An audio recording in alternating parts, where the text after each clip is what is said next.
नमः शिवाय। श्रावण मास व्रत कथा अध्याय 18। आशा दशमी व्रत का विधान।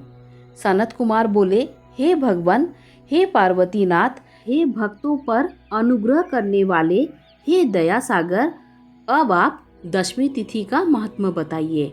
ईश्वर बोले, हे सनत कुमार, श्रावण मास में शुक्ल पक्ष की दशमी तिथि से यह व्रत आरंभ करें। पुनः प्रत्येक महीने में शुक्ल पक्ष की दशमी तिथि को यह व्रत करें।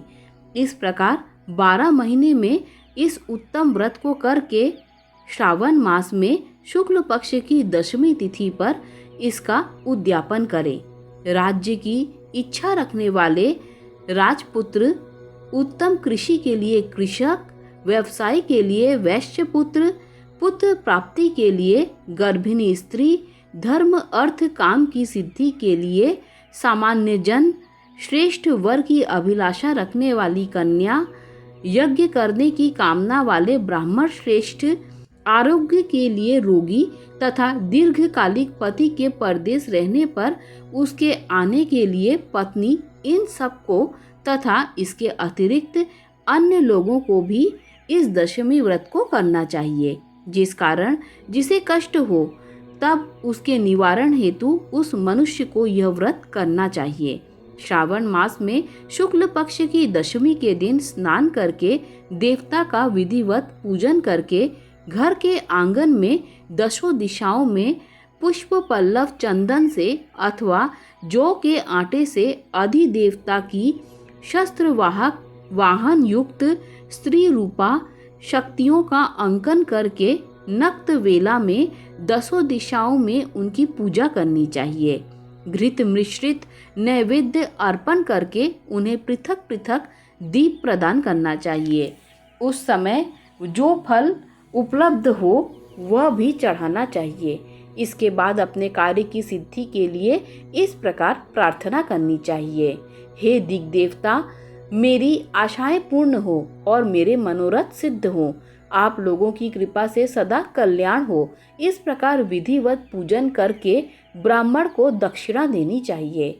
हे मुनिश्रेष्ठ, इसी क्रम में प्रत्येक महीने में दशमी तिथि का सदा व्रत करना चाहिए और 1 वर्ष तक करने के अनंतर उद्यापन करना चाहिए।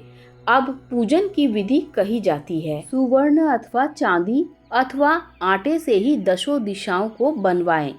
उसके बाद स्नान करके भली भांति वस्त्र आभूषण से अलंकृत होकर बंधु बांधव के साथ भक्तिपूर्ण मन से दशों दिग देवताओं का पूजन करना चाहिए। घर के आंगन में क्रम से इन मंत्रों के द्वारा दिग देवताओं को स्थापित करें।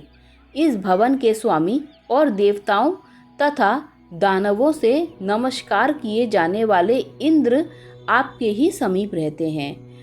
आप इंद्री नामक दिग देवता को नमस्कार है। हे आशे, अग्नि के साथ परिग्रह विवाह होने के कारण आप आग्नेयी कही जाती हैं। आप तेज स्वरूप और पराशक्ति हैं, अतः मुझे वर देने वाली हो। आपका ही आश्रय लेकर वे धर्मराज सभी लोगों को दंडित करते हैं, इसीलिए आप संयमनी वाली हो। हे याम्ये, आप मेरे लिए उत्तम मनोरथ पूर्ण करने वाली हो। हाथ में खड्ग धारण किए हुए मृत्यु देवता आपका ही आश्रय ग्रहण करते हैं, अतः आप निर्ऋति रूपा, आप मेरी आशा को पूर्ण कीजिए। हे वारुणी, समस्त भुवनों के आधार तथा जल जीवों के स्वामी वरुण देव आप में निवास करते हैं, अतः मेरे कार्य तथा धर्म को पूर्ण करने के लिए आप तत्पर हों। आप जगत के आदि स्वरूप वायु देव के साथ अधिष्ठित हैं, इसीलिए आप वाव्या हैं। हे वाव्ये, आप मेरे घर में नित्य शांति प्रदान करें। आप धन के स्वामी कुबेर के साथ अधिष्ठित हैं, अतः आप इस लोक में उत्तरा नाम से विख्यात हैं। हमें शीघ्र ही मनोरथ प्रदान करके आप निरुत्तर हो। हे ईशानी, आप जगत के स्वामी शंभु के साथ सुशोभित होती हैं। हे शुभे, हे देवी, मेरी अभिलाषाओं को पूर्ण कीजिए। आपको नमस्कार है। आप समस्त लोगों के ऊपर अधिष्ठित हैं, सदा कल्याण करने वाली हैं, सनक आदि मुनियों से घिरी रहती हैं। आप सदा मेरी रक्षा करें। सभी नक्षत्र ग्रह तारागण तथा जो नक्षत्र माताएं हैं और जो भूत प्रेत तथा विघ्न करने वाले विनायक हैं, उनकी मैंने भक्ति युक्त मन से भक्ति पूर्वक पूजा की है। वे मेरे अभिष्ट की सिद्धि के लिए सदा तत्पर हों। नीचे के लोकों में आप सर्पों तथा नेवले के द्वारा सेवित हैं, अतः नागपत्नियों सहित आप मेरे ऊपर प्रसन्न हो। इन मंत्रों के द्वारा पुष्प धूप आदि से पूजन करके वस्त्र अलंकार तथा फल निवेदित करना चाहिए। इसके बाद वाद्य ध्वनि, गीत, नृत्य आदि मंगल कृत्यों और नाचती हुई श्रेष्ठ स्त्रियों के सहित जागरण करके रात्रि व्यतीत करनी चाहिए। कुमकुम, अक्षत, तांबूल, दान, मान आदि के द्वारा भक्तिपूर्ण मन से उस रात्रि को सुख पूर्वक व्यतीत करके प्रातःकाल प्रतिमाओं की पूजा करके ब्राह्मणों को प्रदान कर देनी चाहिए। इस विधि से व्रत को करके क्षमा प्रार्थना तथा प्रणाम करके मित्रों तथा प्रिय बंधुजनों को साथ लेकर भोजन करना चाहिए। हे तात, जो मनुष्य इस विधि से आदर पूर्वक दशमी व्रत करता है, वह सभी मनोवांछित फल प्राप्त करता है।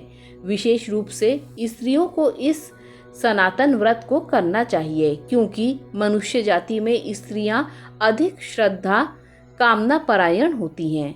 हे मुनि श्रेष्ठ, धन प्रदान करने वाले, यश देने वाले, आयु बढ़ाने वाले तथा सभी कामनाओं का फल प्रदान करने वाले इस व्रत को मैंने आपसे कह दिया। तीनों लोकों में अन्य कोई भी व्रत इसके समान नहीं है। हे ब्रह्मपुत्रों में श्रेष्ठ, वांछित फल की कामना करने वाले जो मनुष्य दशमी तिथि को दशों दिशाओं की सदा पूजा करते हैं, उनके हृदय में स्थित सभी बड़ी बड़ी कामनाओं को वे दिशाएं फलीभूत कर देती हैं। इसमें अधिक कहने से क्या प्रयोजन। हे सनत कुमार, यह व्रत मोक्षदायक है, इसमें संदेह नहीं करना चाहिए। इस व्रत के समान न कोई व्रत है और ना तो होगा। इस प्रकार श्री स्कंद पुराण के अंतर्गत ईश्वर सनत कुमार संवाद में श्रावण मास महात्म्य में आशा दशमी व्रत कथन नामक 8वां अध्याय पूर्ण हुआ। ओम नमः शिवाय, ओम नमः शिवाय, ओम नमः शिवाय।